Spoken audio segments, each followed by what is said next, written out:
And we're back. Thanks for joining us. This is the third and final part 3. Is the third part of a trilogy ever the best? I can't think of any. Star Wars Empire. That was 2.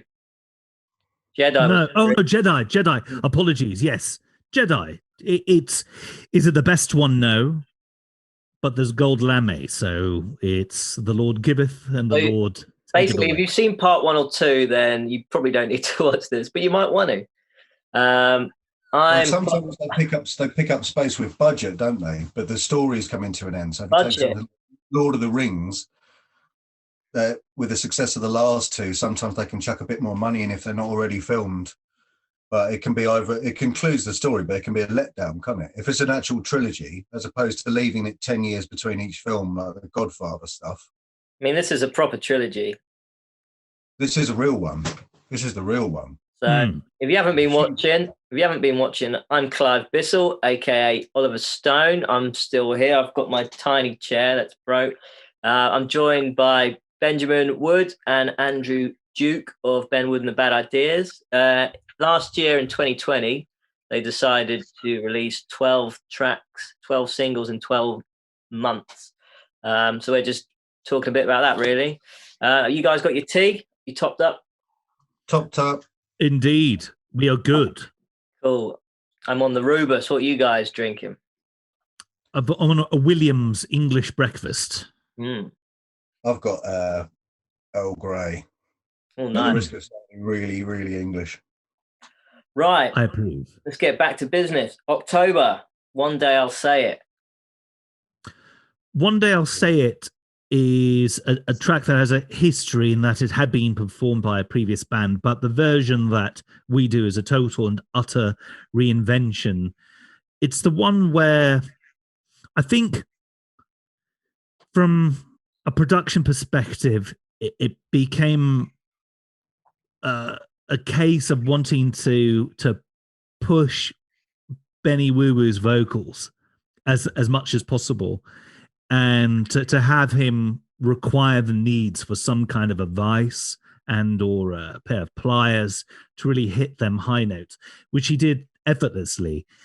And bless his patience while I went through a myriad of key options and all remotely, and then sending them to him. Ben is a total and utter star. In addition to being an amazing singer, he's a lovely guy, and he certainly indulged me in wanting to get it right. And I'm so pleased with the final result. I have to say, another track in which the iPhone features. Every vocal part that you hear was done with his iPhone. There are other mobile phones. Where did we end up, Duke? It was you called up saying, I want you to go. We're always looking at things like how the police would do it and the economy of space. And you said, can you go sort of sub Bruno? Sub Bruno. I pretended to just below Bruno Mars, and I was a bit worried then because I thought, oh, yes, that is high. Where did we end up? It was like a B flat. Where was it? Oh goodness, we've changed so many times that I've forgotten. And also from a production standpoint, what I wanted to do is what I wanted us to do is we'd gone for big sound and layered vocals in previous takes. I really wanted this to be naked, where it is just one vocal doing the work, but for Ben to really push it, just for a different sound, and also to see how we'd all deal with this challenge, both in terms of the band arrangement and vocally. And yes, Bruno Mars stroke Sting undoubtedly inspired the top line of the track.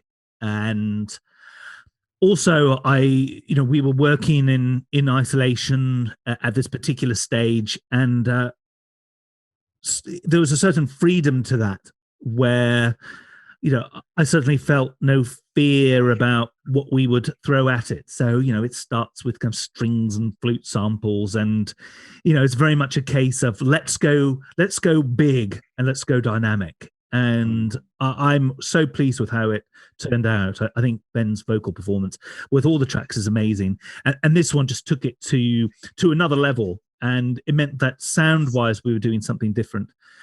And it was around that time that I think we collectively discovered that we could be a lot more daring in terms of how the track sounded, because Ben's vocals are so distinctive that the Ben Wood and the Bad Idea sound is going to remain almost regardless of what you put beneath it. And that's a rare thing. I don't think a lot of bands can say the same thing. And yeah, I just think it turned out beautifully. The drums on it are great. The arrangement is something that from a band perspective, I'm so proud of. And the video, which was a very last minute affair, we didn't even know which tunnel we were going to, and it was a lot of fun. I mean, put it this way, it was so down the wire that I was given a time to be at the tunnel, and foot tunnel that is, and I was actually heading towards the Greenwich foot tunnel. Yeah, I was going to the which end though? Yeah, number one, the north side or the south side, and I was going to the Greenwich foot tunnel where I had initially thought we were supposed to film, and in the end, you guys were at Woolwich. It's not a million miles away, but it's still, it's a different part of the Thames. Weren't we originally going to do it along the? I think we were originally going to do it along the embankment, but the weather all day, it's just torrential rain. Yeah. Oh, it's dreadful. It was dreadful. Plan B, let's find shelter somewhere. Oh, someone suggested there's a few tunnels that go under the Thames.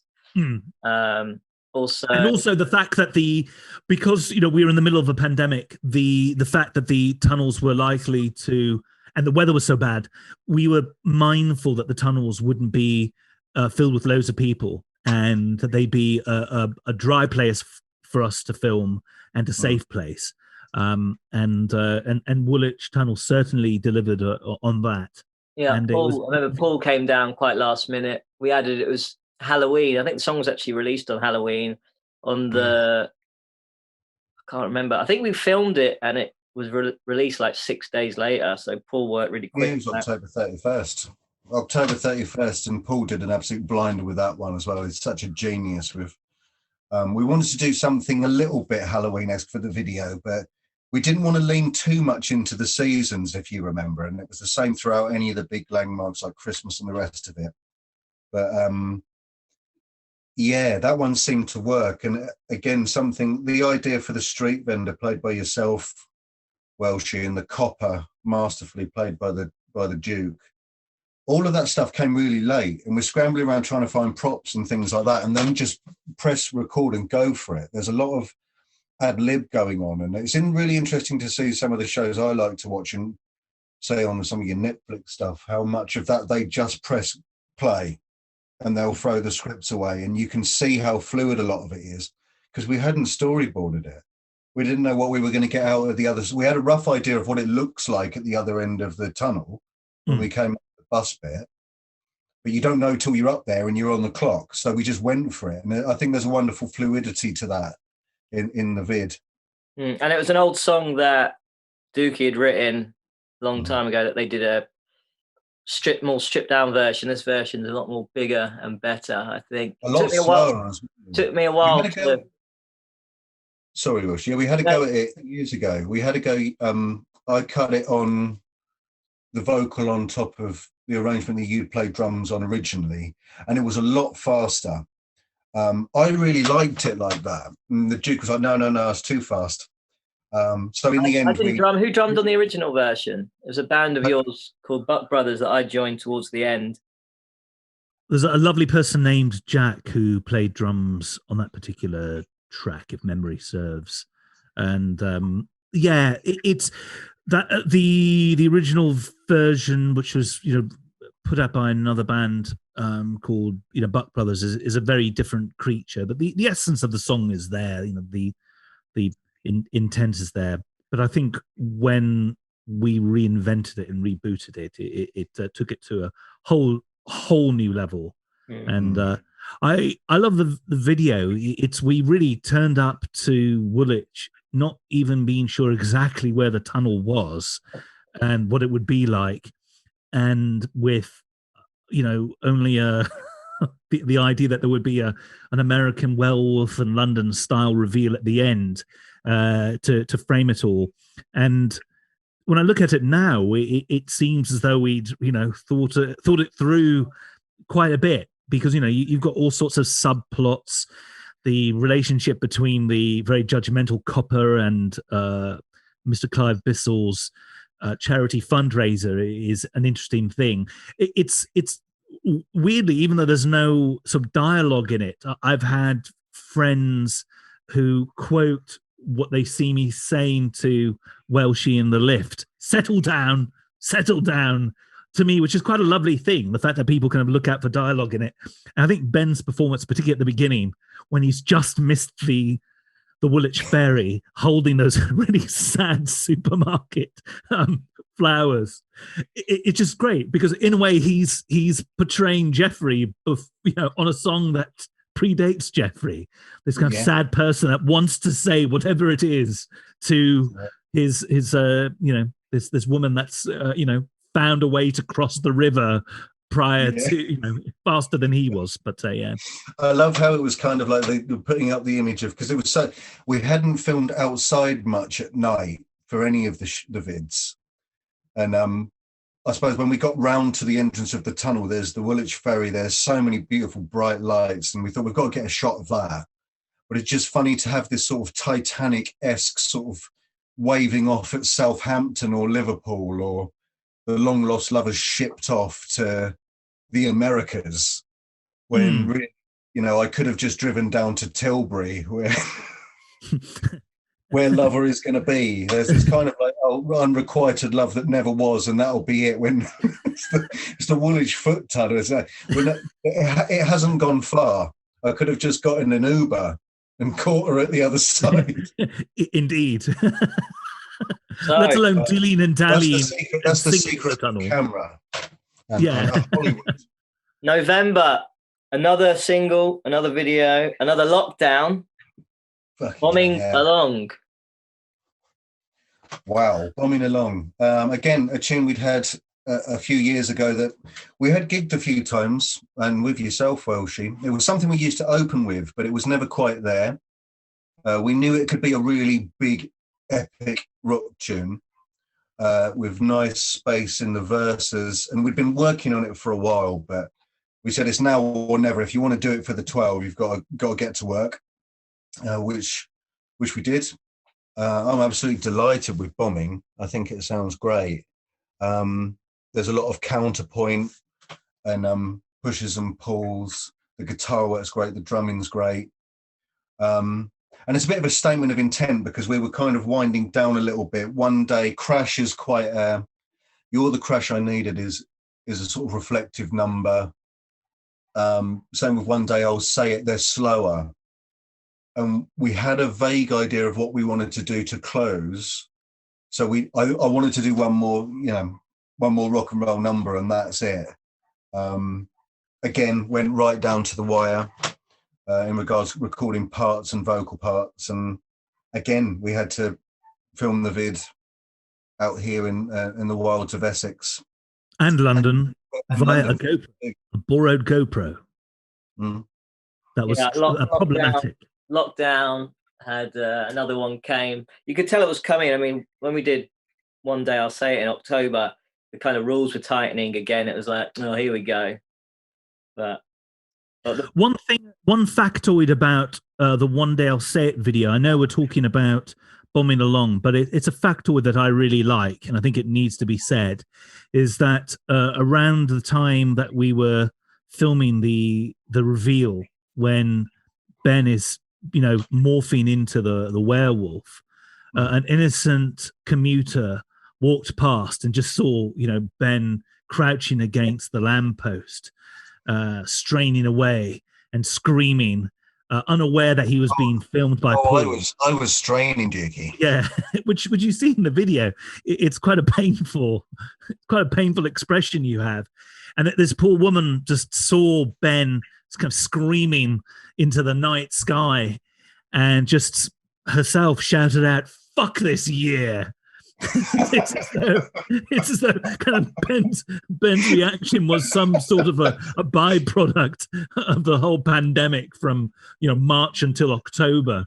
It was the bombing a wonderful thing. The bombing that video. Kind of summed it up. Yeah, back to the bombing video. I just thought you needed to have that factoid there. The bombing video, I think we were going to do like a direct carry on, and weren't we, with the werewolf? We were going to be in the woods, but obviously lockdown happened and a few other bits. So I know we'd approached it. If you remember, we'd approached a German company about making these really high-end wolf masks. The idea was we were going to have all been turned, yourself, Dukey, Sonsino, and me, and we were going to be out in the woods. We were going to do it in. I think we contacted Epping Forest or Chigwell or Ongar or somewhere, the end of the Loughton, the end of the train line, so we could go to the woods there in the reserve and film it at night as the wolves had been turned, and we were going to do a performance in the woods. It just wasn't as with a lot of things 2020, people, bless them, were up for it, and local authorities were going to give us the green light when they didn't have to, but they just couldn't do it. There was no way around it with the pandemic side of things. And it's very sign off. Influenced by, I know you guys, well, we all are big Peep Show fans. It was Peep Show meets The Prodigy Smack My Bitch Up. Yeah. Well, although I think the initial aim was to have the protagonist, the person who you are viewing the video via, or viewing the perspective via, that they were going to encounter a lot of hardship. And in reality, we just picked up on this really, really stark life in the middle of the pandemic dynamic, and footage which we'd filmed, and we were just worried about having enough light, having enough battery power, being able to use this GoPro unit, which I had, borrowed from someone, and it wasn't behaving the way it should. And playback is always an issue, isn't it? Yeah, absolutely. So we weren't sure how it was going to turn out. But in reality, it's a wonderful snapshot, which features this really bleak London mixed with a bleak, kind of Colchester and Colchester surroundings. And there's a real atmosphere to the vid, which by accident we'd achieved. We were hoping to capture something. We were worried that we didn't. And in the Bombing Along vid, we really, I think, something which I think is very, very, very special. I like the vid, love the track. And again, another one that down the wire, we used to perform it in an entirely different key. And it's another one where, after One Day I'll Say It, and being aware of just what Ben was willing to do and where he was willing to go sonically, we altered the key significantly, and he turned out an amazing vocal performance. I think everything's great on Bombing Along, and it's so good that the guitars are actually quite thin on it, just to give the vocals loads and loads of room. Because normally, it's all about let's go big sound with everything, and I kind of found, take the guitars back. In fact, let's not worry about having worry about sounding like we're in Winter Wonderland with several stacks of Marshalls behind us. It was, let's go thinner with the guitars, just because the vocals are doing all the heavy lifting. And and in a way that kind of makes them sound bigger, like those 60s tricks and the kind of stuff from the English blues movement in the 60s. They'd all have that. You'd have that guitar sound at a certain level, and because of the economy, it makes them sound massive, even though they're quite thin and there's loads of space. And so the vocals do all the homework, and it's this dark world from the perspective of a person who's just about to become a werewolf. And it's Ben, the name of the person who works at Unit 1 Studios, not to be confused with Unit 2, but Unit 1, which is in Colchester. He makes a wonderful cameo appearance. Well, that's Wayne Thompson down at Unit 2 in Unit 1 in Colchester, in the studios there. Bless his heart, agreed to have us in for the last shots down at Unit 1, let us in, and agreed to be in the video, just to barge down his door. That's when it takes very much a Prodigy Smack My Bitch Up angle where it's crossed over from Peep Show into that sort of aggressive abandon and kind of weird picaresque behavior, drinking, vomiting, all the rest of it. And he was such a good sport. We went in there just for that quick bit of footage. We had to kind of map out what we were going to do. And he was like, yeah, come down, let's do it. And yeah, it's a small cameo, but it's a damn good one. Bless his heart. Thank you, Wayne, top man. December, Soho, 12th and final single of the campaign, which wasn't actually that long ago that we filmed it, 3 weeks ago. Really good one to have out last, I think. It's an old classic from your busking days, I believe. Give it a big revamp. Yeah. It's a delight to hear, and the vid's amazing, directed by your good self. But in regards to tune, that's it. Paul was meant to do it. He got stuck in Ireland. They had a strict lockdown. So again, we had to use the good old camera that helped us out in the early days. Yeah, and there's a nod back to a lot of the earlier videos, and as a tune, it's great. I love it because it harks. I had this conversation with someone, got in contact with me earlier today saying how much they enjoyed it. I said, oh, thank you. And they remembered a couple of times I'd play the song solo. And it's interesting because you'd find yourself leaving space for certain parts, because how it is now is how I've always heard it, with a band, with that lovely economy in space, that richness. And to me, yeah, absolutely delighted with it. What everyone turned up for, the drum parts, the bass is stunning, the guitar's stunning, and the video kind of nods to a little bit of everything. And it was a lot of fun to do, and very cyclical, coming back to the Savoy and being in the streets near Soho and that part of London. And it was kind of an emotional thing, because it's been a hard year, a lot of challenges, a lot of triumph, but an awful lot of challenges. And yeah, it was weird feeling this was the last one of the cycle. I know, Jukey, you were pretty emotional, weren't you? It's what a year it had been.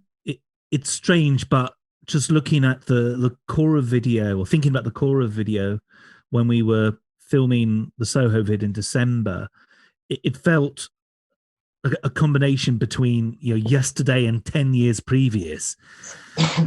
And also it was a bit sad that it'd come to an end. I think there's that adrenaline of excitement that we all experienced in the band after a track had been mixed and just released, and to immediately be followed by what are we going to do now?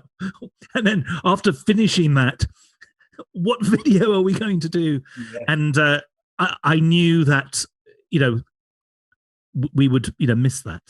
It's it's strange not having a song to worry about for once. Well, that's the thing, because when we were filming a video, though we had no idea, we had a rough idea of what we were going to do for the next one, or even the one after, because you're forever planning in the back of your mind. And if there's a chance you might get, I don't know, a dairy farm coming up free to use for a video in 2 months' time, you'd put that groundwork in. You'd reach out and say, look, we've done what we're doing it month by month. So you've got a rough idea. So even if Soho had been filmed in August, we'd have been walking around doing those shots with part of our brain on, right, when this is over, I must get in contact with so-and-so. We've got to get that into...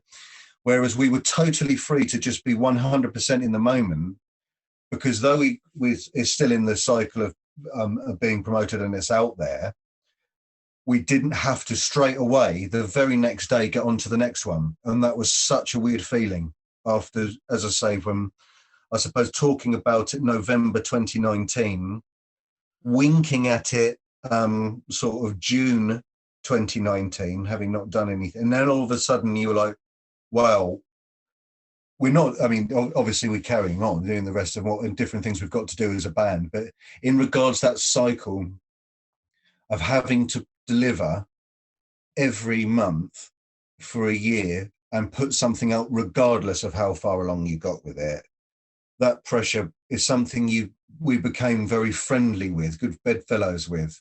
despite its challenges, and it not being there was such a strange thing, wasn't it? I found it also be quite a strange time, a strange year, quite tough for a lot of people. Is something good to have to keep you going and look forward to and strive to complete.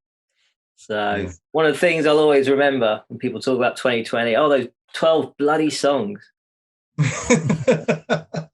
So you guys, we're going to wrap it up soon, obviously. Don't imagine anyone's made it to the end.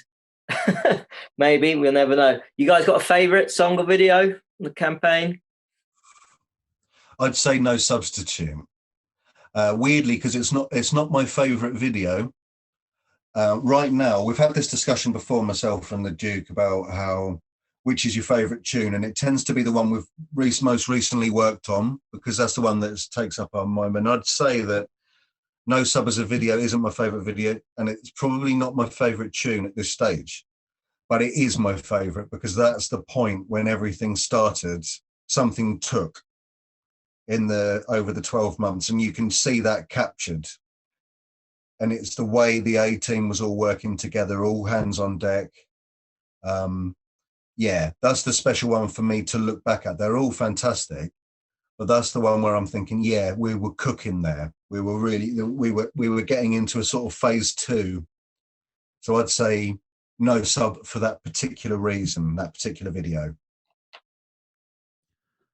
For me, I'm in the afterglow of Soho still, and it's so recent. Has a month even passed since we filmed it? I don't think so. I think we filmed it on the 18th of December. So, right, so it's less than a month at the time of this interview, and in a way, it's a sad video. It's such a stark contrast to the London that we recorded Cora in, but for me, and this sounds a bit silly potentially, but I love the fact that the gang are still there despite it.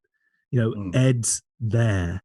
Ed, who turned up to the Cora video wondering what the hell he was getting involved with, and having not even heard Cora the song, to kind of fast forward to December and just being there, braving the cold. I was going to say, you guys were not enjoying it by the end. It was Ed. You're a hard taskmaster, Welshie. That's why. Indeed, Oliver Stone. I had about 7 layers on. Yeah. For listeners who aren't aware, Clive Bissell directed the entire thing himself, and he is a hard taskmaster, as will become clear in certain content being released very soon. I'm sure you'll see. Mr. Oliver Stone, what is your favourite video? I don't know. A few people have asked. I think, and again, it's probably not my favourite song. I really like the song, but No Sub. I think just being stuck indoors for 3 months and finally allowed out and being able to see everyone, and the weather was great. It turned out great. That'll always be special.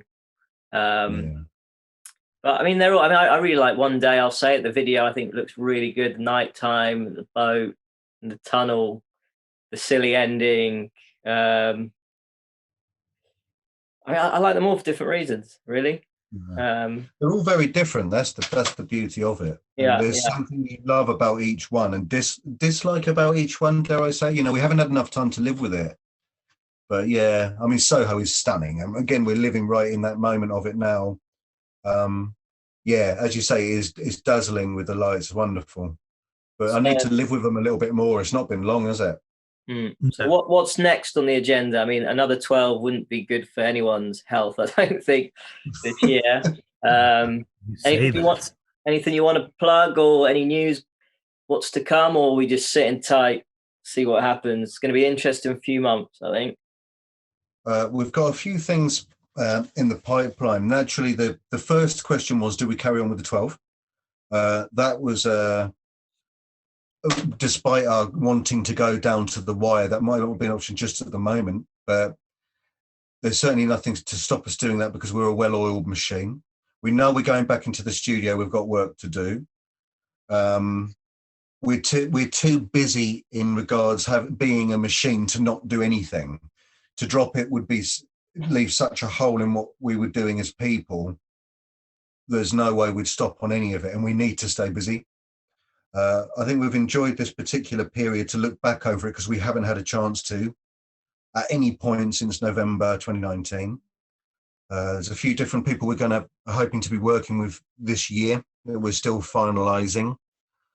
And watch this space. Some things are coming, Welshie. Good stuff. Dukey, anything from your good self? I just want to thank the two of you for being you. It's been really rewarding and such an honor to be part of all of this during the pandemic, which has been just a horrible time for planet Earth. To be able to laugh, to be frustrated, to have Ramsey moments with you, around you, and to share in with the love for this, and this meaning, everything that we've been talking about over these last three episodes has been absolutely wonderful, and one of the most rewarding things that I've been involved with musically in my life. It's been really, really, really great. So thanks to the three of you. And on that note, it's probably a good time to leave it. Thanks for watching if you made it to the end. If you didn't, I don't blame you. You're probably busy. You probably got loads on. Not. We'll wait, and hopefully when this lockdown finishes, I'll see you in the studio. Yeah, boy. It's going to happen. Yeah, boy. Let's make some noise soon. Cool. Cheers, fellas.